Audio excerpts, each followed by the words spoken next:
I think it's a perfect canvas for our biggest SUV to show it here at New York Auto Show in the city of Manhattan.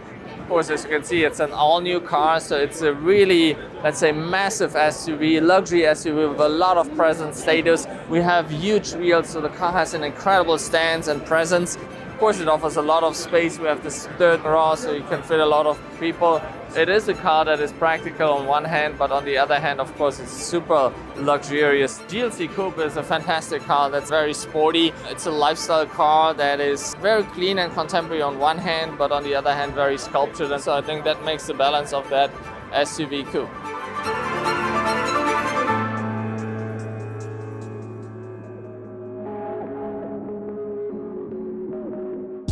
It's mandatory for us to have world premieres in New York. Very new for US A-Class AMG, which is very important for us and demanded by customers now.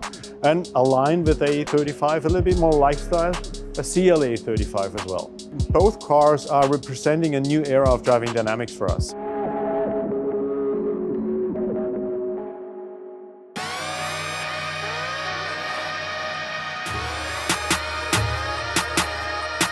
We foresee that the United States in the upcoming years will become one of the biggest zero-emission vehicle markets in the world. We brought with us the EQC Edition 1886, which tribute to our invention of the automobile more than 130 years ago. And now we are very proud to say electric now has a Mercedes. So we are very proud to bring our EQC next year to the US.